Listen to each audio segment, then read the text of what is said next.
Congratulations, everybody. We officially made it to game week for LSU football. There's some football that also happened over the weekend, but the week one kickoff is starting this Thursday with a matchup to watch for.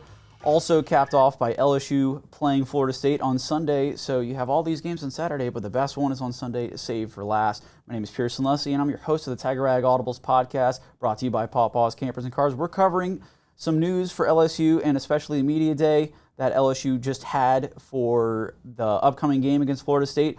So we're going to talk about all the important things so you don't have to watch the full interview. As always, we're going to be joined by Todd Horne. And if you want to try to beat the heat and try to get away from this weather that LSU and Baton Rouge has been having, we have something for you. Pawpaws Campers and Cars has RVs. They have tractor trailers. They have anything you can think of. They have a drop-down list that you can refresh on the internet. They always have things that they're updating, so if you need any of your car needs, make sure to check them out. Their number is 1-800-728-3367, and once again, that is 1-800-728-3367. Don't forget, that's a good RV, Pawpaw. Hey neighbors, we're not that far from where you are. Make that short drive to Pawpaws Campers in Picayune and see our Wildwood, Catalina, Sportsman, and Zinger trailer lines and our Rockwood and Heritage Glen fifth wheel lines. From Houma to Hammond, Biloxi to Jackson, and Mobile and Pensacola, we're not that far from where you are. Come and see us. You're gonna love the way we deal. Pawpaws Camper City and Picayune. You're gonna love the way we deal. That's a good RV, Pawpaw. So this is Todd Horne, editor of Tiger Rag, and I've got former editor of Tiger Rag from eons and eons ago, Glenn Guilbeau, who's now also a columnist with Tiger Rag, as well as a college football writer and I guess other type of writer for Outkick.com. Glenn, go ahead and correct me on wherever I was wrong on any of your tangible positions there. Well, I'm just a columnist. I cover college football on a national basis, but tend to focus on the SEC, and I also help with the NFL, cover some Saints. Yeah, you still cover the Saints? Oh yeah, I was at the Saints game last night. When it's newsworthy, I cover the Saints, and sometimes I cover the opponent, depending on who they play. Is John Trey Kirkland going to make the team or not? I think he might. He's had a good couple of games. I think he does have a chance of making the team, especially since many feel Traquan Smith is probably going to get cut or put on IR. But there's some room there at receiver. Okay. And I do a lot of freelance too, or I should say general assignment. I write a lot about sports movies and so forth. Yeah, that's kind of weird. Sports series, like the Lakers series that's on HBO now, which is pretty cool. Yeah, why do you do weird stuff like that? Because it's fun. It's interesting. It's more fun to not be pigeonholed into one topic. And popular TV shows and movies tend to get, the metrics are really good for those too. Okay, so I got an idea for a story. You and I can talk about it later on off the air, but it involves dog grooming and something like that, if you'd like to do that for me. Oh, can't wait. Yeah, we'll talk about that later. But no, on a more... I'll get back to you. Yeah, get back to me. I'll wait to hear from you with bated breath. Yeah, okay. So tell me what the hell's going on with this Maason Smith stuff. I mean, did the dude violate a rule or didn't he? I don't know. I mean, he's a great player, but he violated. It's pretty clear he violated a rule, and unfortunately, when he could have got suspended in a timely fashion, as Kayshon Boutte did, the next game up was New Mexico, and Boutte missed that game. But unfortunately, Maason Smith had got hurt in the Florida State game last year, and he was out for the year. So his next game up was Florida State. So he's out for that game. But the good news is he wouldn't have been at 100% in this game, as Brian Kelly told us Monday. But he would still play a lot. And it's not like he's a wide receiver with his ankle injury. He can take up space, but at least he's not missing a game where he would be 100%. So there's that. So Kelly today basically said that even if he would have been available to play, it would have been not 100%. And Right, but he'd have played. But he'd have played. He would have played. Yeah, but he would have played, but he would not have been 100%. All right. So you also asked Kelly if this was a compliance department issue back before NIL when compliance departments mattered. Well, they still matter a whole lot because there's lots of ways you can still break the rules with NIL. That's one of the misconceptions of fans. But, yeah, I guess they did matter more back in the day. And, I was just wondering, you got two primary players there, two major recruits, one already as established on the field, Kayshon Boutte and Maason Smith, because I know that was Coach Orgeron at the time. They try to keep track of their players, and the compliance does. So I was just wondering if he thought, it would have been a better question if he would have been in charge at the time. But, right. Because compliance does tend to know a lot of stuff about their players' activities before the public does. So I just thought it was worth asking. And that happened pretty close to Baton Rouge and Homa. It's just unfortunate they couldn't get that stop. But really the guilty party is whoever organized that thing and whoever let it go. And, I'd be surprised if nobody on LSU's coaching staff knew about it. Former coaching staff. Former coaching staff, because that's Coach O's territory down there. I'm sure chances are he probably knew some of the people involved, but maybe not, because Coach O in his last couple of years, he didn't have his hands on the program as much as he did before. I mean, that's pretty obvious. He didn't even interview some of the coaches he hired. He even said. But it's just too bad they didn't stop that. But really, some of the guilty parties are the people who started it. And what they could have done was, okay, sign the autographs, but we're going to give you the money after NIL comes out, like in 3 weeks. Why didn't they do that? Yeah, that's exactly what I was just going to ask you to do, is go over the timeline real quick. But so it was 3 weeks before NIL comes out. They could have deferred or delayed the payment, and everything would have been fine. But they didn't do that. Maason Smith gets hurt. When did they rule on it? When did the NCAA investigate it and rule on it? During the season, right, not long before the next game that Boutte got suspended in, which was New Mexico.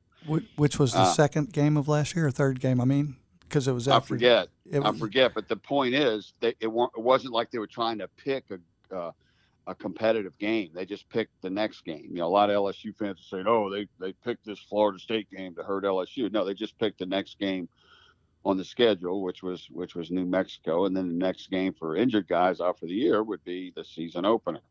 Well, just so do the math. Glenn, do me one quick favor, and we got to go. But why did Kelly say you wouldn't have heard from us today in the interview? Wait, what was the context of that? He said, you asked if Maason Smith's or the extent of Maason Smith's injury or something to that effect, and he said, yeah, well, that's why you wouldn't have didn't hear much out of us about this. That was the. Oh, well, I wasn't exactly sure what he was talking about there, but they don't, they don't. I don't know.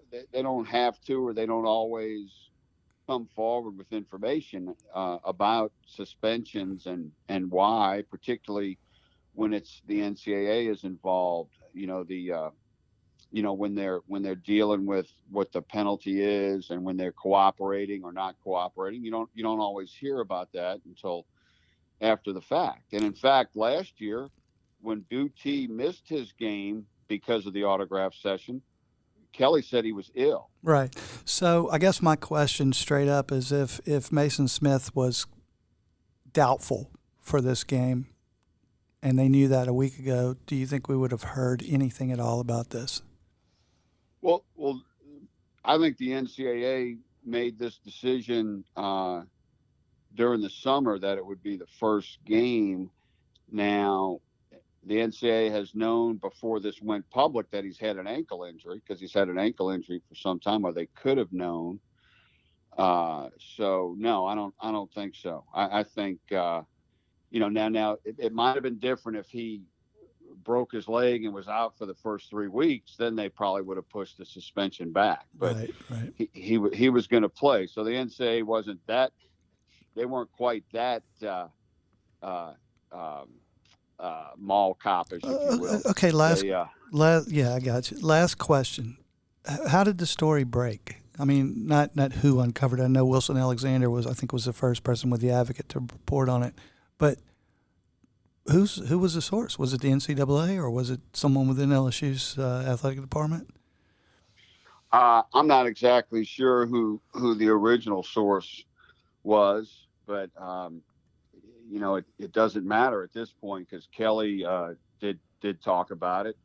I would assume it was either somebody at the athletic department told me about it, but it was after Wilson already had it.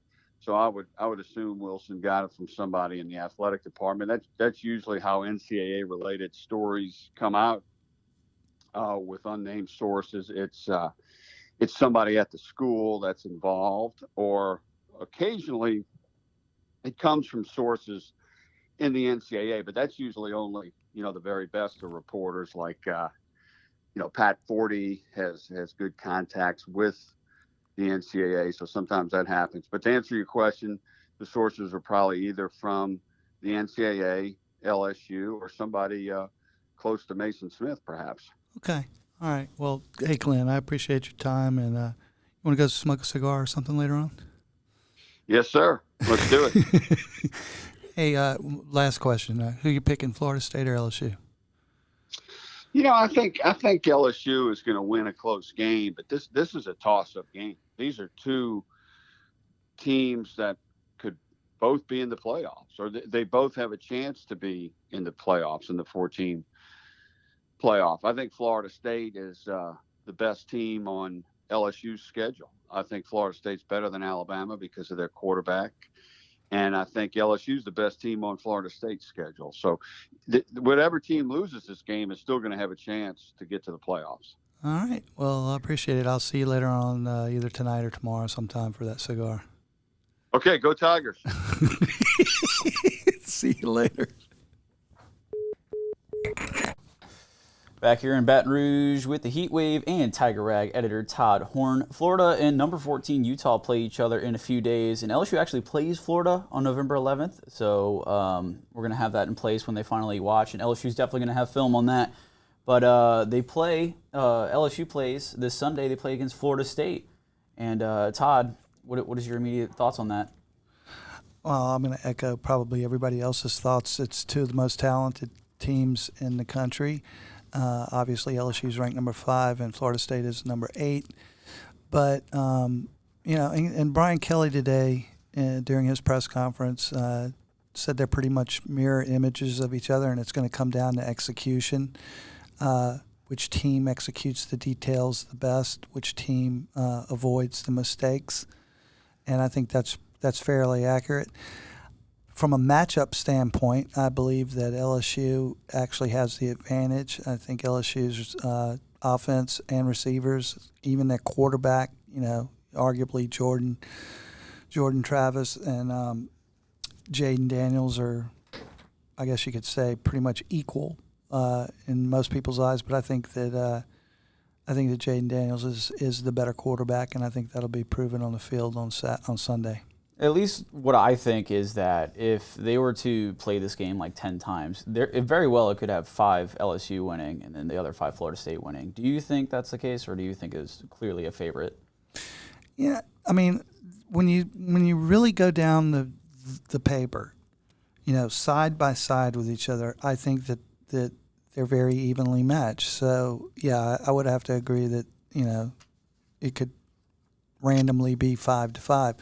But I think LSU's experience, the fact that they do have more returning starters on offense and they have a strong defensive front 7, I think that gives LSU the advantage. I think if Florida State and LSU last year with virtually the same teams, there are some differences. Florida State lost a ton of receivers. They really only have one experienced receiver coming back right now. He is 6'7". It's a big guy. Does pose some problems, matchup problems for LSU secondary, but I think LSU secondary will scheme to that and get that corrected. I just think LSU has the advantage. And so to answer your question, whether it would be 5-5, I think LSU probably went 7 or 8 out of 10.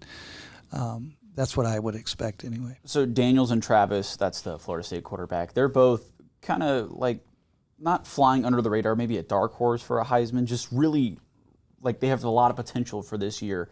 And so what have you seen from Daniels just on the field specifically, like compared to last year? Not like just... Well, I've been saying all fall camp. I went to every single fall camp practice they allowed the media into. And to me, from the get-go, Jaden Daniels just looked like an orchestra leader. I've used that term several times. Smooth operator, in charge of the offense, clearly understanding the schemes and the concepts. I saw him throwing the ball much more accurately than he did last year. I saw him willing to throw the ball deeper than I saw him willing to do most of last year. And I saw him fitting the ball, again, back to the accuracy, inside of tight windows, 30 and 40 yards downfield. And when I'm talking about a tight window, I'm talking about a window, 35, 40 yards downfield that is less than a foot in diameter. That's a tight window for anybody. And he was hitting that with regularity. And I think his receivers core is such that he has a lot of rapport with him. He and Malik Neighbors are, they basically think alike. And I'm not taking anything away from his rapport and relationship with the rest of the receivers, but he's definitely got a special connection with Malik Neighbors, and I think that's going to be expanded from what it was even last year. So I think from an offensive standpoint, Jaden Daniels is a better runner than Travers, just naturally. I think he's going to be a better passer than he was Daniels last year. I give the advantage to LSU in that matchup. I think Travis completed about 64.9% of his passes last year. And again, he's only got one returning receiver. So I don't think we've had any doubt that Daniels is a very talented receiver, but a lot of... Daniels isn't a receiver. Oh, a very talented quarterback. But let's see what Kelly has had to say about what he has seen from Daniels this go-round. I think with Jaden, what we've tried to do in that developmental process is think of 7-on-7 in every throw. Every throw is fourth down. So you got one chance here. And I think last year every throw was 1st and 10. So it was check down. It was, look for maybe the easiest completion out there. Throw it back shoulder on the tight end, even if he's covered. Push the ball down vertically.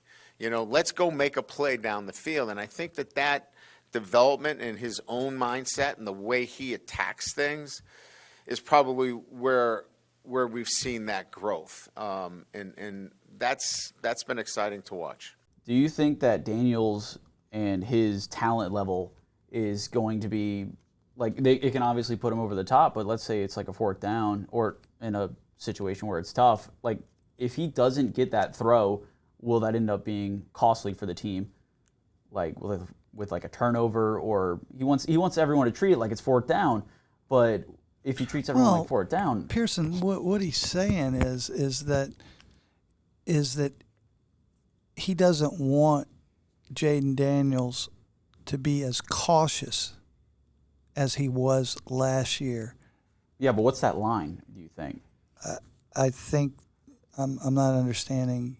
You can be cautious, but you can also be really, really risk taking. But it's where's the line between risk taking? Well, I think that I see what you're saying, but I think that Brian Kelly and the Mike Denbrock and Joe Sloan, who's the quarterback's coach at LSU, of course Mike Denbrock is the offensive coordinator at LSU. I think they have such confidence in Jaden Daniels' ability after watching him do the things that I said earlier in practice this year, which is throw that deep ball within those tight windows accurately, that it's now time for him to take the step up and quit being so conservative and quit being so gun-shy. And I don't think they care if he throws more than 3 interceptions this year as long as he's being more aggressive, because LSU has the receiving talent across the board and to take advantage of him being more aggressive. They will win more of those those balls, then they will lose. Do you think they're going to be in a situation like the defense is so good that even if they do make a mistake on offense, they'll be able to make up for it? Do I think LSU's defense is going to be so good that even if LSU's offense makes a mistake, will they be able to make up for it because of the defense being so good? Yeah. I don't think they're going to have to worry about that. I think that the offense is going to be carrying the load. I think you're going to see, like in the Florida State game, I think LSU's going to win. I think LSU's going to score about 45 points. I think they're going to hold Florida State to about 27, 28 points, something to that effect. And I think that's the way it's going to be most of the season. LSU's going to score some points, and they're going to give up some points just because of the nature of the college football game the way it is today.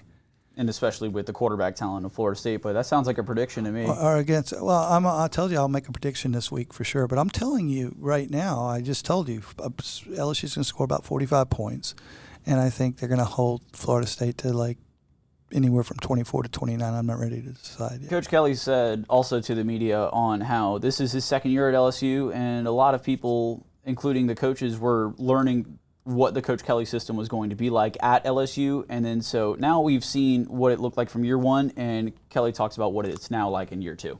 The other thing that happens in year two is you're starting to see a little bit of kind of a unconscious competence where the guys aren't thinking about it. They're just doing it because that's the way they're used to doing it. They don't have to think about it. All last year we had to think about everything we did, from filling out their questionnaires on their phone every single day. They had to think about that every day, to where they were supposed to be at what time. It's now they don't even think about it. They know where to be. And when you have that going on, those routines, those habits, that starts to develop within your program, again, a way of doing things. It allows the whole organization to move quicker. So now that the broad scheme of things is kind of taken care of, can they now focus on the details of winning these football games in different kind of ways? Well, it's a natural inclination that the team now has that they did not have last year. He talked about unconscious competence. That was what he was elaborating on in that excerpt that you just ran. But prior to that, he talked about a natural autonomy. In other words, the players are so used to the coaching staff and so used to the playbook and so used to the concepts that they're no longer asking themselves. They're making changes on their own. So they're making changes on their own. They're knowing what to expect, and they have an unconscious competence where they're not even having to think about things that last year they were having to worry about. Like they didn't have to check their schedule over and over again. They didn't, he went over those types of things. So what that means is there's more time devoted to quality when they're practicing, and there's just an overall sense of confidence. So in Kelly's mind, this team is leap years ahead of last year's team at this point. And Florida State had to use 2 fumbled punts and 2 blocked kicks to beat LSU last year. And they only won by a point. And they won by a point. I think it's going to be a different story this year, and I think LSU is a much better team this year than they were last year. I also would say that Florida State is a much better team than they were this year than last year, but I think they have some deficiencies going into the game from a personnel standpoint that have to be answered that LSU doesn't have. LSU knows what to expect from its receivers. It knows what to expect from its offensive line. It knows what to expect from its defensive line. It knows what to expect from its linebackers. It knows what to expect from its special teams. It knows what to expect from its running backs. Florida State doesn't know all those things. Both teams are very good, and they're ranked very close to each other in these things. But the one thing that's been different about this year compared to last year is this game's in Orlando. Do you think that's a factor? I think it'll be 50-50 in the stands, and I don't think it matters at all. Not at all? It's not like playing in Tiger Stadium, trust me. LSU fans can definitely travel. And there was also another announcement this week. They announced the number 7 and the number 18 jerseys. And then so Mekhi Wingo, defensive tackle, got the number 18 jersey, and Will Campbell, offensive lineman, first one to do that, got the number 7 jersey. Do you think they got it right? I'm not going to argue with their decisions. They know their players better than I do. I would have liked to have seen a defensive back or a playmaker get the number 7, like we're accustomed to. But that doesn't mean I begrudge the opportunity for Will Campbell to get that. And I think Kelly made perfect sense as to why they just chose Will Campbell for that, and I'm all for that. Well, I think they made a good choice, and definitely there's some good players to watch out for. And then so there's only been some rain in Baton Rouge forecast, but you're trying to beat the heat and want to go somewhere where there's not very close to triple digits. We have something for you. Pawpaws, Campers and Cars, and RVs has you covered. If you want to call them, you can call them at 1-800-728-3367. Once again, that is 1-800-728-3367. People come from everywhere to Pawpaws Campers and Cars. All at Pawpaws Campers and Cities, somewhere. Pawpaws Campers and Cars, the people. And we're gonna let it go for I forgot. Take the whole family over to Picayune. We got something for you. All right. What else we gonna say? PawpawsNicePrice.com. That's probably all we need to say. Thank you, everyone, for joining us today for another episode of the Tiger Rag Audibles podcast. Once again, we could not do it without you guys. And in a recent episode of the podcast, Tiger Rag editor Todd Horne said that Jayden Daniels was the second among quarterbacks in the Heisman race behind the reigning winner, USC quarterback Caleb Williams. And USC actually played over the weekend in what we call Week 0. The team played, and they ended up beating San Jose State 56-28. I'm sure no one watched it because no one could actually find Pac-12 Network, but it was very fun to watch because Caleb Williams, he's good, but I don't know if he's going to be able to have the kind of production because his offensive line isn't as great as it can be. And then so we're going to see what happens, and maybe Daniels will be able to top him this year. Well, that's going to do it from us. Everyone, thank you for watching, or thank you for listening to the Tiger Rag Audibles podcast once again. And we're going to be back later this week for more things on the Week 1 and Game 1 for the Tigers, so stay tuned.